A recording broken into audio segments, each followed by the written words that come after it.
Dear learners, I am Christina Georgy, your academic counselor for the MEG program. I welcome you to my session. For those who are attending this online, let me remind you that this session is specifically designed for the course code MEG-01, which is titled British Poetry. Hence, the aspects discussed here will be solely based on the official study material for the same. And as per the requests of many of our learners, this session will be recorded by me so that this will aid you in your effective preparation of the upcoming TEE. We'll be having unit-wide discussions towards the end of the session. We'll discuss the important questions from the entire block as well. So we are moving on to another area which is of much more importance when compared to the background details, that is Unit 18, titled Milton the Life. So in this particular unit, what we'll deal with is basically an account of Milton's life. We'll have a look at his childhood, his university life, his religion and propaganda, public and political life, the restoration and its impact on his poetic career as such. This would also help you write your essays effectively. So make sure that you read the basic aspects. Anyway, I'll help you with an introduction to the life of Milton. So first and foremost, we can trace his life to a broad period of 1608 to 1674. Remember, he was a polyglot. Let me ask you, what do you mean by the term polyglot? Who's a polyglot? Any idea?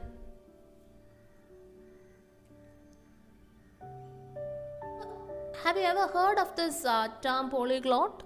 Anybody?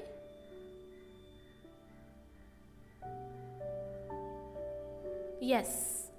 Yes, correct. The answer is correct. Yes. I hope you didn't just Google and answered me. If not, that's wonderful. For those who are not aware of this, please make a note of this. That is, polyglot is a person who's familiar with many languages, who can speak or write and read many languages. A person who knows multiple languages can be called a polyglot. Yes. So we can say that about his religious orientation, he had broadly Protestant views. That is, he did not fully conform to the Protestant views. Nevertheless, we can say yes. And yes, about his birth, he was born in Bread Street, Cheapside. And what we should focus here is about his education. So he enrolled in St. Paul's School, probably in the year 1620, and he received a Christian humanist education based on the teachings of Erasmus and Colet. He had a thorough grounding in the classical rhetoric. Later, Milton condemned the abuse of rhetoric. Where exactly did he do so? In the speeches of Satan in Paradise Lost and Paradise Regained. If you speak about his university education, he had his education at Cambridge, at Christ's College, Cambridge. And he came to this college in the year 1625.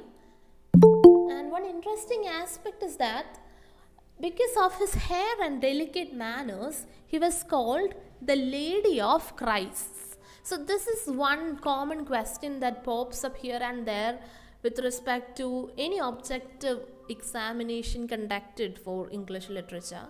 He was known as the Lady of Christ. So he was already a scholar and he was much interested to be a great poet as well.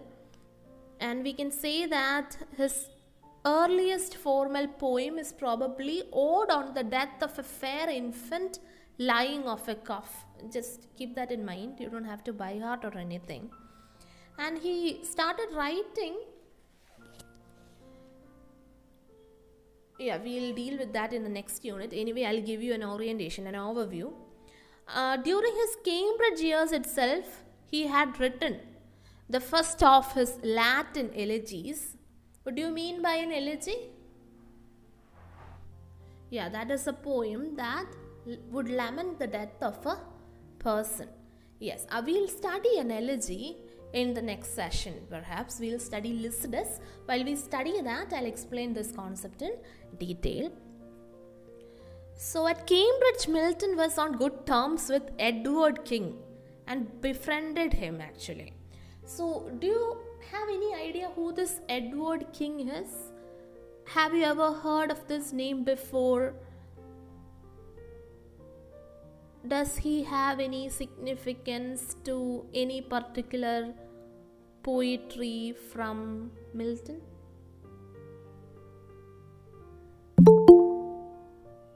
I'm just testing your memory. Yes, it's Lycidas. Okay? Yes, Lycidas. It is actually the death of this Edward King that has been lamented upon by Milton in his Lycidas. We'll deal with that poem in detail. And let me remind you that that is an important question as well for your TEE. So he graduated in the year 1625. That is, he secured his BA probably. And we can say that he secured his MA in the year 1632 as well. And it is during this time that he wrote the Nativity Ode. We'll study that in detail as well. And we can say it must be after leaving Cambridge that he must have composed L'Allegro and Il Penseroso and even sonnet number 23. I specifically mentioned these poems because we will be having detailed study on these. If you speak about other literary outputs from Milton, he has written many poems. Apart from the ones that we mentioned, he has written Of Education, which is actually a short tract.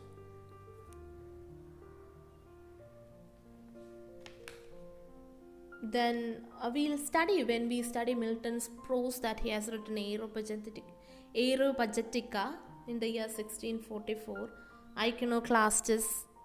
All these we'll study in course of time. I just wanted to ask you, do you have any idea about the magnum opus from this particular poet? What do you mean by the term magnum opus? It is one of the major literary outputs. Yes, I am very much happy to see the correct answer. Thank you, Ashwin Abhirami and others. Paradise Lost. What exactly is Paradise Lost?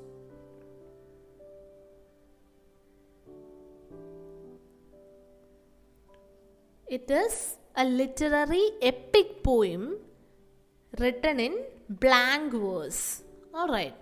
So originally it was written in 10 books and later it got rearranged in 12 books. Yes, as you mentioned, the subject is the fall of man. See, this book or this poem particularly shows Milton as a Christian humanist. Those Christian ideas reverberate in this particular work. Luckily, you don't have to study Paradise Lost as such for your course. Are you happy about it?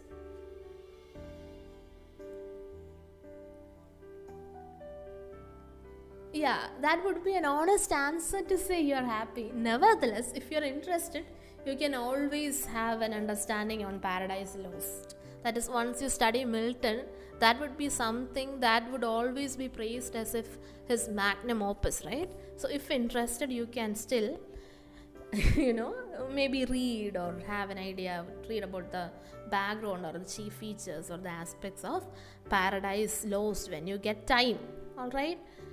So later, he has also written Paradise Regained. Just keep that in mind also. Okay? Yes. So that would do. Anyway, you don't have to have a detailed study of all these aspects. All you have to do is to have an understanding on the main poems mentioned here. I would like to give you an understanding on his blindness also. That is, when you analyze his private personal life, when he was 44, that is, when he was 44 years old, his eyesight began to fail. By the year 1654, Milton was totally blind. It is said that probably he had glaucoma. Yes. And it is during this time that he wrote the sonnet on his blindness. So it is this part that we will study in the last unit, perhaps, yes, of this particular block, and we will study this as part of sonnet 19. All right? Yes. So that would serve as an introduction to the life and works of Milton.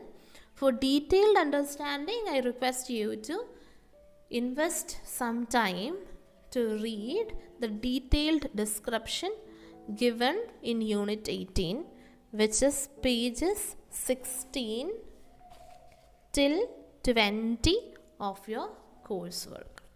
I mean course book. So it is in this unit that we will examine some of the key events and circumstances on the life of John Milton, beginning with his childhood years, the years as a student in Cambridge, in which he had an early inclination to a poetic career. Remember what I just told you? I already discussed all this, but the text includes many other points as well, subparts and subpoints. That would give you an overview if you read this. All right. So, shall we move on to the next unit?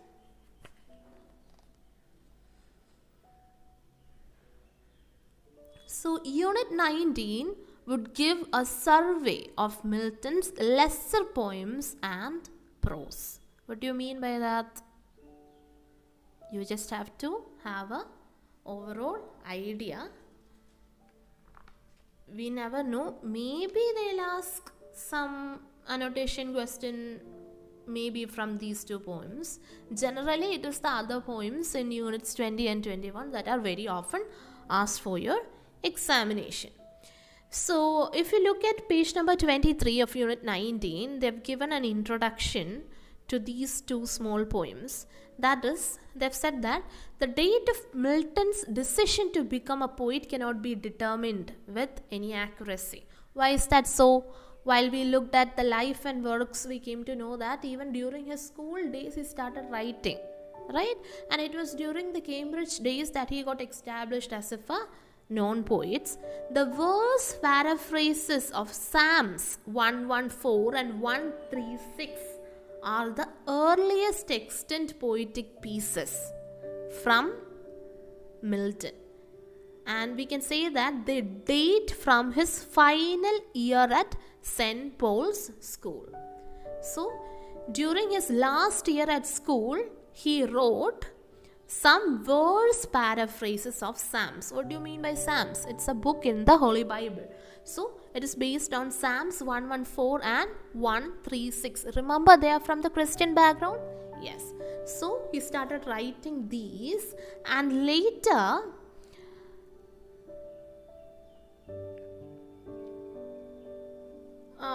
about these paraphrases, two of them were in English. Okay, the details are given. You can read if you are interested.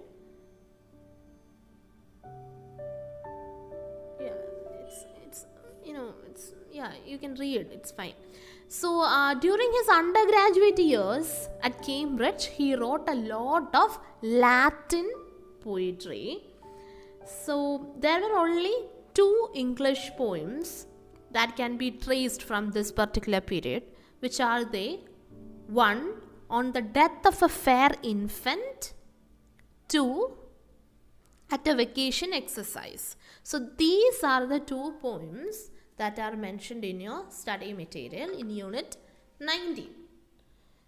So, to give you an introduction, this very first poem, On the Death of a Fair Infant, is written by Milton after the death of his little niece in the year 1628. Little niece, probably his brother's or sister's daughter, right? Yes, so this kid must have died, and it is under this circumstance that he wrote on the death of a fair infant. So if you have a look at this particular poem in detail, it is an elegy. Why is it an elegy? The answer is quite simple. It is because it laments the death of someone. Who's the someone?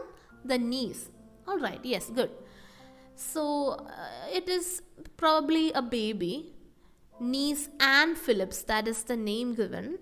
And we can say this is the first of Milton's own English poems. Remember earlier he used to write paraphrases of the Psalms, right? So this is probably one of his first or earliest works.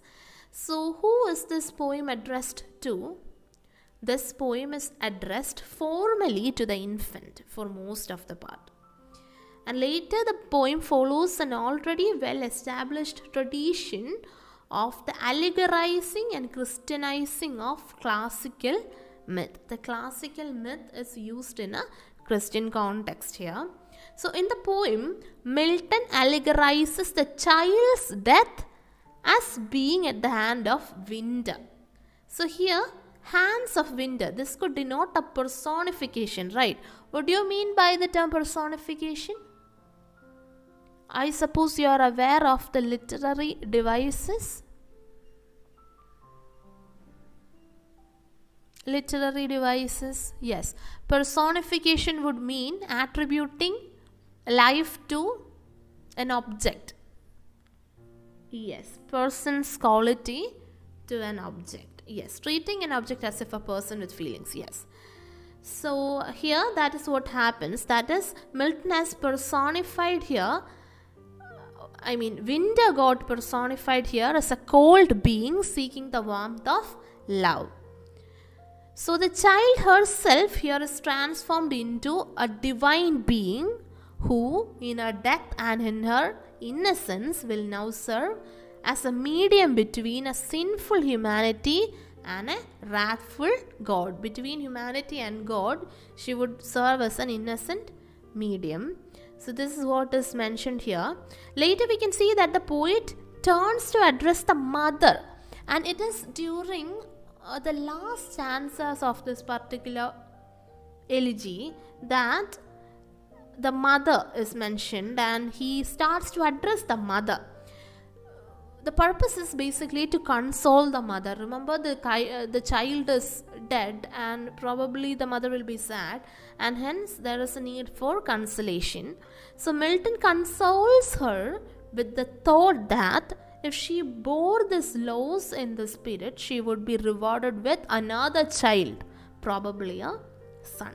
So that is the brief summary of On the Death of a Fair Infant by John Milton. Remember the title. Very often we see students writing incorrect titles. Okay, so it is of great importance to write the titles correctly.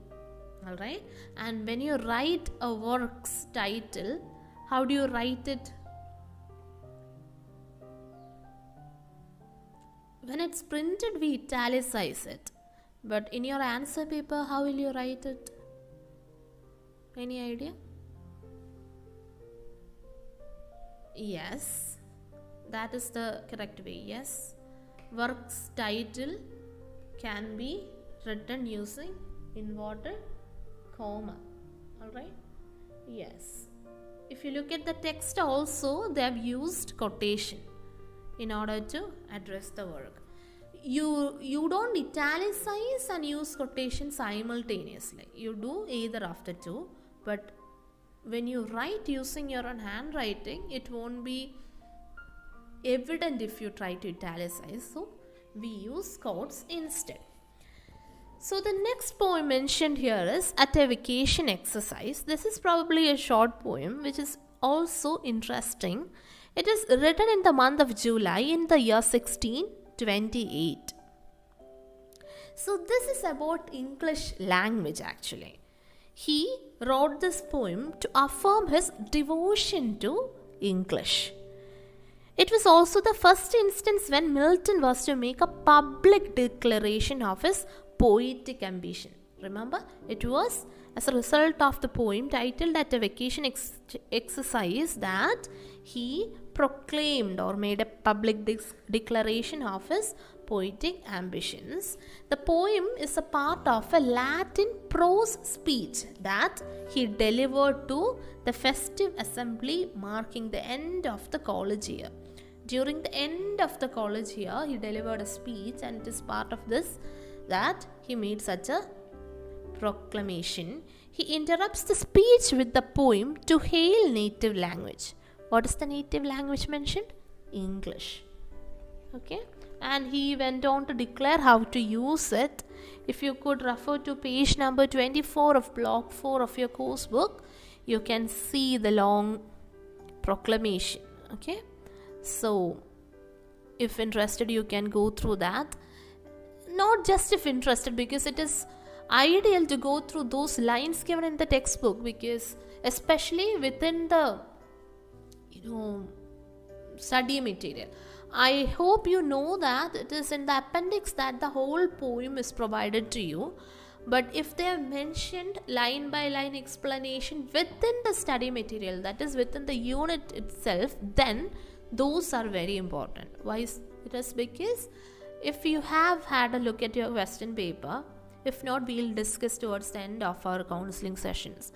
That is, they'll ask you annotation question. Do you have any idea what this annotation means?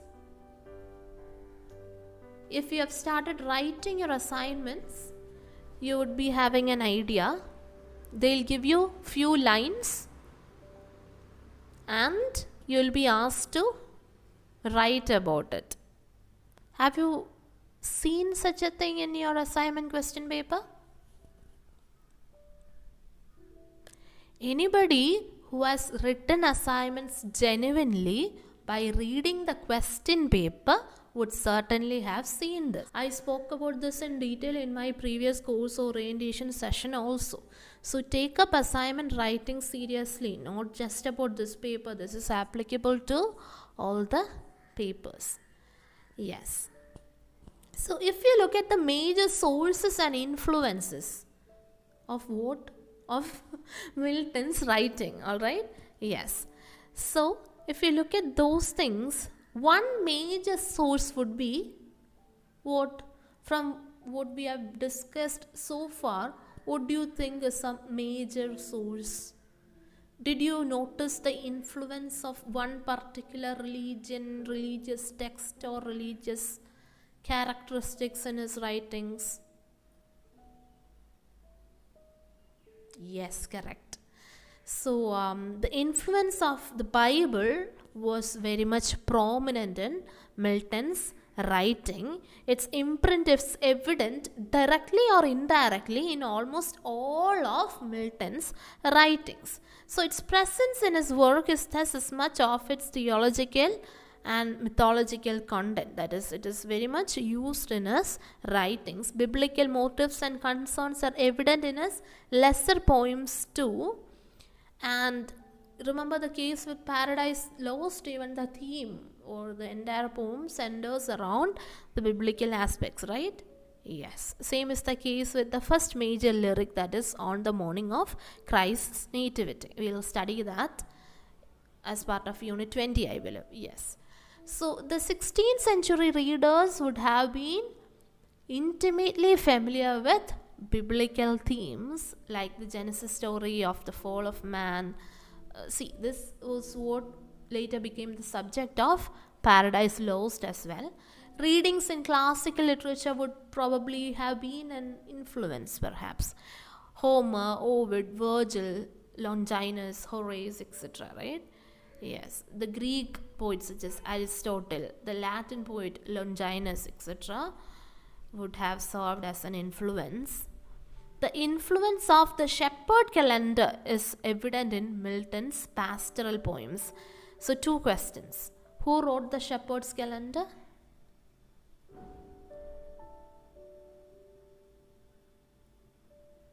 A basic BA level question. Heard of Spencer? Yes, Edmund Spenser. He wrote The Shepherd's Calendar, and it was basically a pastoral poem. Any idea regarding pastoral poems? Pastoral. The term itself would give you the meaning. A poem about rural life, perhaps. Alright, pastoral poem. We'll discuss that in course of time when we study the poems. Yes, correct answer there. Thank you. Thank you for responding. The Bible, the classical literatures, the famous poets that came before him, all served as if a strong influence to his works. But we can say that the most remarkable quality of Milton's poetry is the importance of sound, rhythm, and music to the fulfillment of meaning in it, a quality that distinguishes his verse more than any other. So, a quick mention on Milton's prose. This is what I said I'll explain when we discussed the life and works of Milton in the previous unit. So, if you look at the historical background, you can analyze that prose as a style of writing had been popular for some centuries, and it received a tremendous boost later in the 15th century. Two questions. Firstly, are you aware of the main genres in literature? Which are the main literary genres? I'll be happy if you can answer, because I explained this in my last class also. Yes, I remember. I explained why there are 4 course codes. Maybe the previous batches would have had better clarity, because now you have the option to choose any course code, right? Yes. Earlier it was 1, 2, 3 and 4 which were the compulsory electives or the courses. 1 poetry, 2 and 3 prose and drama, and finally the language aspect. Okay, why isn't anybody answering the main literary genres? Are you not aware of it?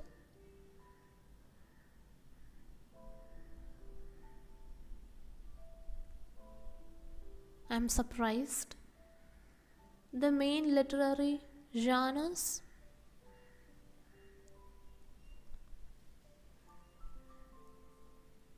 Is poetry a literary genre?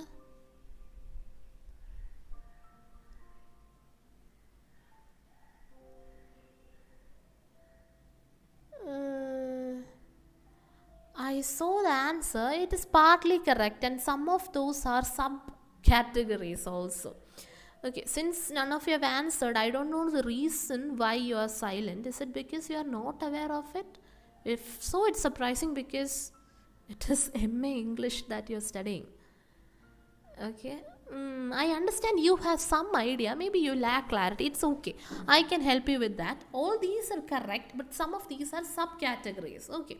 Predominantly, we can say the 3 major genres in English literature are poetry, prose, and drama. So that is what I said. MEG-1, 2, 3. Poetry, prose, and drama. Alright, and those answers that you gave are actually subcategories. Okay, under prose there comes short stories, then novels, novella, etc. Alright, so remember the 3 main genres, and poetry is one of those, and right now we are discussing prose. Alright, that is why I said prose as a genre had been popular even before 15th century, but during the 15th century an incident happened or some invention came up, as a result of which this prose became very much famous. Can you guess what this is? Have you heard of printing press? You have studied all these, alright. Yeah, it's fine, okay? After my lecture, maybe you can go revise. Yes, but here, during this time, it was the Gutenberg press that came up. And as a result, it rose into prominence. What rose into prominence? Prose writings.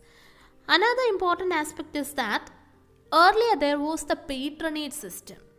Alright, all the prominent poets had patrons and they were asked to write under them, for them perhaps.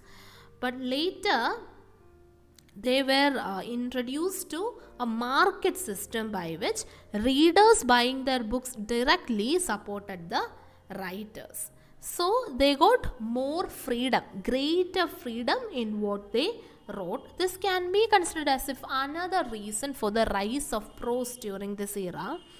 So the wide-ranging discoveries and concerns of the Renaissance, a host of new knowledges entered the public domain through this freedom and efficiency offered by the mechanical press. Speaking about an important prose work of the era, Robert Burton's Anatomy of Melancholy. It is one of the, early 17th century prose works. Okay. So this dramatic emergence of the genre of prose was not unrelated to the poetry of the period. Obviously, there were many poetry as well. The school of poetry, subsequently referred to as the metaphysicals, emerged alongside this popularization of prose. So if you look at the year 1641 to 1660, Milton was almost wholly devoted in his writings to pamphleteering in the cause of religious and civil liberty. So if you have a look at his early tracts, these were basically attacks on religion. That is, to be very specific, attacks on the episcopal hierarchy of the church. So if you remember those background details that happened during this time, you will get better idea. So he found these hierarchy and stuff to be too close to the Roman Catholic Church as well. Okay, so it was in the year 1643 with the doctrine and discipline of divorce that he emerged as a highly controversial voice in England. The aspect of doctrine of divorce made him a bit too controversial. So maybe you are not aware of this. His personal life, if we look at his personal life, his marriage was not very happy and successful. So divorce was something that was, there in his personal life as well. So this could be something that made him respond likewise also. That is, Milton contended that adultery might be less valid than incompatibility as the only reason for divorce. He argued that the coercive bond of a loveless marriage was destructive of human dignity and therefore as valid, if not more valid, a reason for divorce. So this is part of page number 27 of this block 19. Under section 19.5 Milton's prose, you can read about all these aspects. A quick mention regarding the prose works of Milton. His famous pamphlets include Of Education, Areopagitica. It is written in the year 1644. It would be great if you could remember the years of the most important works. Then comes the question, which are the most important works? To be very frank, obviously those works that are mentioned for detailed study are very much important. For example, from this particular block, Lycidas, nativity poem, then L'Allegro or Il Penseroso, all these are important. So it would be great if you could remember the years of all these works. Will you do so? I'm happy you responded positively, but let me be frank with you, that is not easy. It's not an easy task. You will study around 100 poems, maybe plus 100 plus poems here. Even for detailed study, you have many poems, right? So how will you remember all these ages? I'll be frank with you. It is not mandatory to write the age. Alright, if you don't write also, it is fine. But those who are seriously into studying, there could be many subcategories for that. One, if you are seriously interested in knowing the depth of what we are studying. Two, if you are serious in scoring high marks for your MA course. Three, if you are preparing for any kind of competitive examination with respect to English language and literature. So these categories should make sure that you even study the age. Others could just have an idea, but unless you are familiar with the age, you won't be able to write the essay question. Remember, you're studying MA English language and literature, even if this is part of distance education. So you're expected to write application level questions. So it won't be just a summary or the basic details that they'll look in your answer paper. It will be the way you coordinate everything, the way you organize your answers, and all those things are the things that they would consider. So you should divide your answers into paragraphs, you should organize your answers effectively. Unless you know Milton belongs to the age of Renaissance, or it is before the Enlightenment era and after Renaissance that Milton comes in history, you won't be able to write effectively. Make sure that you don't write blunders. It is okay even if you miss some points, but if you write blunder, that will show that this person is kind of written, added gas to what he has written. So am I making sense to you? I'm trying to help you out with some general aspects that happen. Yes. So how can you remember the ages if at all you want to remember? One ideal way would be to keep a note. Then again, that would take a bit of effort from you. But it would be difficult, especially this particular paper, if you don't prepare some notes. By notes, I'm not asking you to, make, tons of paper notes or anything. You can at least write the important points for detailed study you can write, and maybe those who have time can actually draw a column and study. That would, the pictorial representation would help you remember or recollect things much more effectively. And I suppose most of you are working also, so you might not have time. I totally understand. For those, maybe you can just take a piece of paper. Always it is better to keep a notebook, because trust me, papers would go missing at times. We are all multitaskers, and apart from studying, we have our work and household and all other things. So this happens. If you use paper, it will go missing. So it would be advisable if you could take a notepad or something like that. So similar is the case with all the papers that you study, all right? So I don't want to scare you, but to score good or to score as expected, you might have to put a bit of effort. Am I making sense to you? I asked whether you understood what I just mentioned.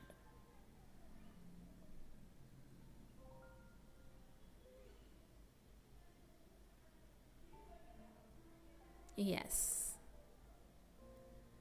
good to know. Thank you. So we were speaking about the prose works, right? Yes, of education, Aeropagitica. This one is important because this was his first tract, which is basically a treatise on humanist education. Of Education is his treatise on humanist education, and the second one, that is Aeropagitica, is written in response to a parliamentary decree demanding that all published work be licensed by the official licensor. It is okay if you just even study the name also, but remember the names of the works: Of Education, Aeropagitica, and Iconoclastus. It's mentioned on page number 27. So this particular work, Iconoclastus, is basically written in defense of regicide following the severe attacks of the Commonwealth from Catholics. What do you mean by the term regicide? It is simply the act of killing a king, regicide. Alright. Yes. Other works such as a treatise on Christian doctrine is also mentioned here. It is in this particular work that he spelled out some of his central differences from Orthodox Christianity. Primarily in his rejection of the concept of Holy Trinity. All such aspects are mentioned. Alright. So just have an understanding of that. So if you look at this particular unit, that is unit 19 in detail, you can understand that in this particular unit we dealt with two phases of Milton's life. That is the early phase when he began writing poetry in English, and later the middle phase when he concentrated his intellectual and creative energies in prose.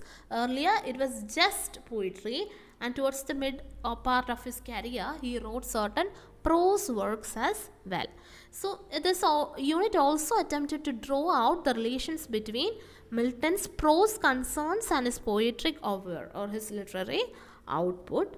So it basically helped to lay the foundation for a comprehensive understanding of the circumstances and factors involved in Milton's poetry. We didn't discuss all these background just for namesakes or just for fun. We discussed this in order to position your study of the upcoming poems in the context of Milton's life, work, the Renaissance background, etc. So, did you understand everything that we discussed so far? Yes, I hope so. That is the maximum explanation I could give within the time constraints of your academic counseling. So, now we'll move on to Unit 20. So, this particular unit is very important, mainly because of the two poems mentioned on the morning of Christ's nativity and Lycidas. I'm very much sure that most of you have at least heard of Lycidas, but you might not have a detailed idea, I suppose. So I'm here to help you out. We'll deal with these two poems by John Milton in the next session.